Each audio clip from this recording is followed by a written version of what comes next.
warahmatullahi wabarakatuh. Selamat pagi sobat sehat semua. Bagaimana kabarnya? Semoga kalian semua dalam keadaan sehat walafiat ya. Amin. Saya Ananda Nusa Fauzia sebagai moderator pada acara podcast pagi hari ini. Dalam podcast ini kita akan membahas topik yang cukup menarik ya, yaitu HIV pada remaja.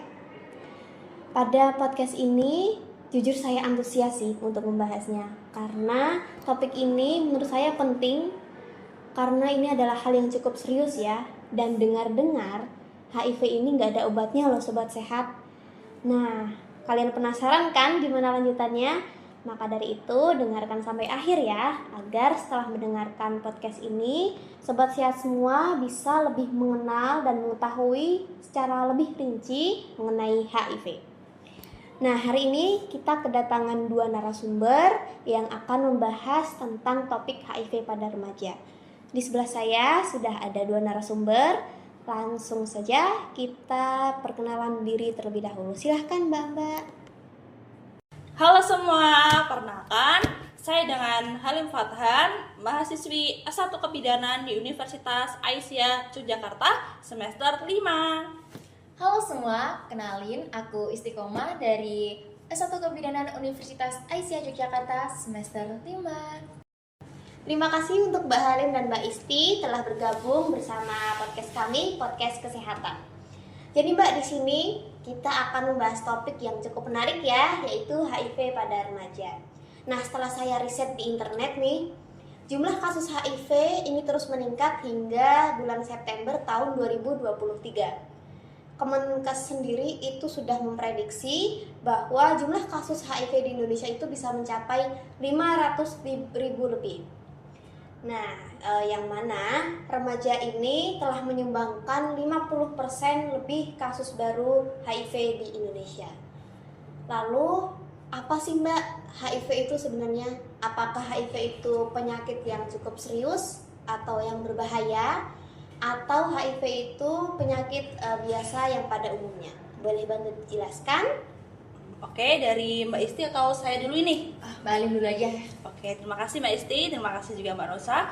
Jadi HIV ini merupakan singkatan ya Mbak Nosa dan Mbak Isti, yang mana singkatan dari HIV ini ialah Human Immunodeficiency Virus, yang mana virus ini menyerang sistem kekebalan tubuh. Kemudian apabila virus ini telah menyerang seseorang, maka kekebalan tubuhnya akan menjadi lemah sehingga rentan terhadap penyakit dan juga infeksi nih Mbak Nosa. Oh, seperti itu. Baik. Lalu HIV dengan AIDS itu sebenarnya sama atau beda sih? Karena kalau saya dengar-dengar HIV ini selalu diikuti dengan kata AIDS. Jadi HIV AIDS seperti itu. Nah, jadi sebenarnya itu HIV dan AIDS itu sama atau beda nggak? Oke, jadi untuk HIV dan AIDS ini merupakan dua komponen yang berbeda ya Mbak Nosa, yang mana HIV ini merupakan virus yang menyebabkan infeksi, sedangkan AIDS merupakan tahap akhir dari penularan HIV itu sendiri. Oh baik, jadi secara singkatnya itu AIDS itu adalah stadium akhir dari HIV, seperti itu Mbak? Betul banget Mbak Nosa. Oh seperti itu, baik. Nah, lalu untuk penularan HIV itu sendiri itu bisa menular melalui apa saja sih Mbak? Oke, untuk penularan HIV dapat ditularkan yang pertama apabila melakukan hubungan seksual atau bergonta-ganti pasangan, khususnya mereka yang tidak menggunakan pelindung berupa kondom. Kemudian dapat ditularkan apabila mereka menggunakan jarum secara bergantian, khususnya pada mereka yang menggunakan napsa. Yang ketiga, bisa ditularkan pada mereka yang melakukan transfusi darah dan transplantasi organ dari seseorang yang mengidap HIV. Dan yang terakhir nih, bisa ditularkan dari ibu ke anak dengan proses melahirkan, menyusui, dan juga pada saat kehamilan. Nah, tapi ada yang perlu digarisbawahi nih Mbak Nosa. Untuk penularan HIV ini tidak bisa terjadi apabila seseorang melakukan jabat tangan, berciuman, dan juga berpelukan nih. Jadi itu nggak bisa menularkan HIV ya Mbak Nosa. Kemudian HIV ini tidak bisa disebarkan melalui udara dan juga air, seperti itu. Oh baik, jadi kalau ada misal kata-kata dari orang itu ciuman atau berpelukan itu bisa menularkan HIV, itu berarti tidak benar ya Mbak ya? Tidak benar, Mbak Nosa. Baik. Lalu jika seseorang itu sudah terkena virus HIV nih, gejala apa yang biasanya timbul pada individu seseorang? Baik, untuk gejala dari seseorang yang terkena HIV, umumnya mereka mengalami batuk yang berminggu-minggu dan juga berbulan-bulan. Kemudian mereka mengalami sesak nafas, pembengkakan kelenjar getah bening, kemudian demam ataupun menggigil, bahkan sampai berat badan ikut turun drastis seperti itu. Baik, sekarang mungkin gantian ya ke Mbak Isti. Saya ingin bertanya nih Mbak, lalu untuk remaja-remaja di luar sana, apa ada cara pencegahan yang dapat dilakukan agar tidak tertular oleh virus HIV ini? Oke, baik, makasih ya Mbak Nasa. Oke, untuk teman-teman semua, jadi untuk pencegahan HIV ini kita ada 4 prinsip ya, ada juga singkatan. Nah, singkatannya yaitu ABCD. Ini untuk teman-teman semua agar mudah mengingat ya. Jadi ABCD itu yang pertama A, yaitu abstinence, di mana A ini adalah anti melakukan hubungan seks di luar nikah. Nah, oke, jadi buat teman-teman semua yang belum nikah itu jangan melakukan hubungan seks ya. Oke, kemudian untuk yang B yaitu be faithful atau berlaku setia kepada pasangan. Nah, jadi untuk teman-teman semua, misal ada udah punya pasangan nih ya, cukup satu ya, itu fokus ya untuk sama satu pasangannya, jangan jajan sana sini. Tuh, dengerin sobat semua ya. Berarti setia itu termasuk salah satu cara pencegahan ya Mbak ya, Nah, dari betul. virus HIV. Maka dari itu ada perkataan setia itu mahal. Mahal, Betul ya Mbak ya? Betul banget. Nah kan ya jangan sampai ya Mbak Nasa ya jajan sana Betul. sini kan awal-awal nih seneng, pulang-pulang kita bawa penyakit. Waduh, bahaya ya. Jangan sampai. Nah, oke. Kemudian yang ketiga yaitu teman-teman C, yaitu kondom. Jadi salah satu pencegahan dari HIV ini ketika berhubungan seksual kita menggunakan kondom. Ya, kemudian untuk yang terakhir D yaitu drug no ya. Jadi tidak boleh kita mengkonsumsi narkoba, apalagi narkoba suntik. Tadi kan juga udah dijelaskan ya kepada dari Mbak Halim bahwasannya tadi HIV dapat tertular melalui jarum suntik. Nah, salah satunya ini juga suntikan narkoba seperti itu. Kemudian ada juga pencegahan yaitu vaksinasi. Tapi teman-teman nggak boleh seneng kayak udah ada vaksin nih, jadi nggak apa-apa dong kena HIV, nggak boleh ya. Karena di sini sejatinya HIV itu tidak ada obatnya. Jadi vaksinasi ini hanya untuk pencegahan saja agar HIV ini tidak terus berkembang. Jadi tetap untuk penderita HIV itu seumur hidup akan berdampingan dengan HIV seperti itu. Menakutkan kan sobat semua, siapa yang mau coba hidup berdampingan dengan penyakit HIV selamanya? Nggak ada yang mau kan? Maka dari itu tolong ya sobat semua, hal ini tuh sangat diperhatikan ya. Nah, lalu untuk stigma yang didapat oleh penderita HIV di masyarakat ini kan pandangannya buruk ya Mbak ya. Seperti mungkin masyarakat ini menjauh karena mungkin takut tertular. Nah, pertanyaan saya, bagaimana dampak psikologis yang diterima oleh penderita yang tertular HIV? Oke, baik, terima kasih ya Mbak Nasa. Jadi teman-teman benar sekali ya bahwasannya pasti ada dampak psikologis yang didapat oleh penderita HIV dari respon masyarakat sekitar.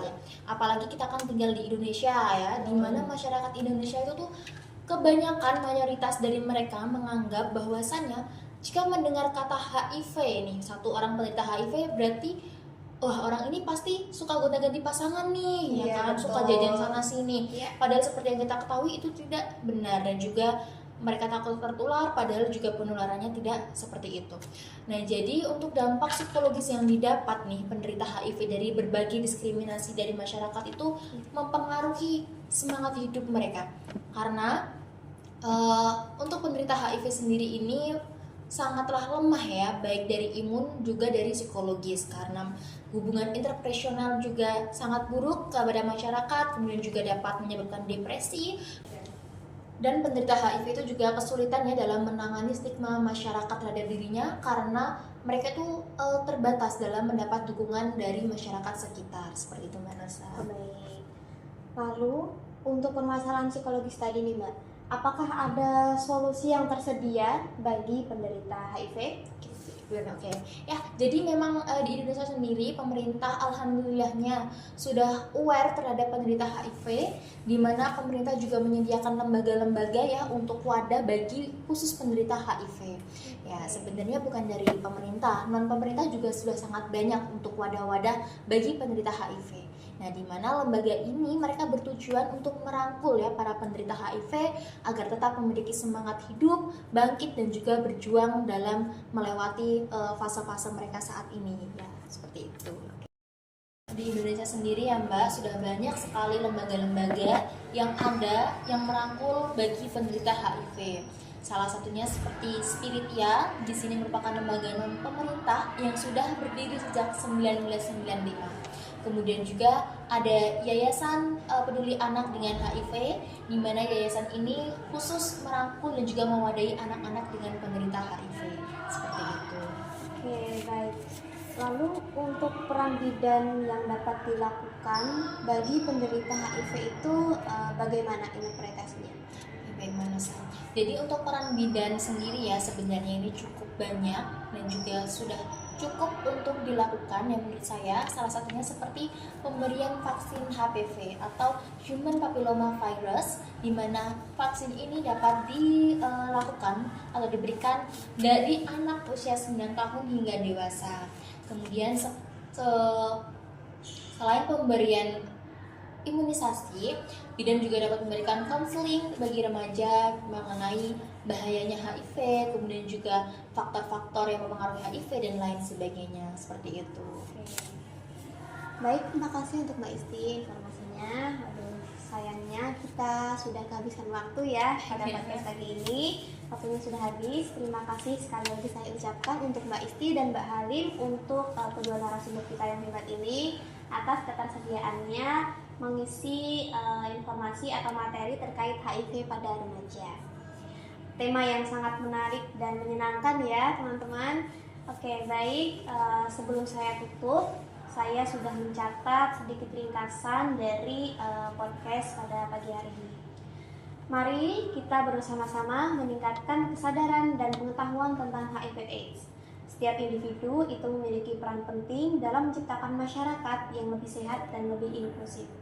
Dengan edukasi yang tepat, kita dapat mengurangi stigma, mendukung ODHA atau orang dengan HIV/AIDS, dan mendorong perilaku yang aman. Mari kita ambil langkah bersama untuk menciptakan perubahan positif dan meningkatkan kualitas hidup bagi semua orang. Baik, sehat-sehat selalu, sobat sehat semua. Saya tutup. Wassalamualaikum warahmatullahi wabarakatuh.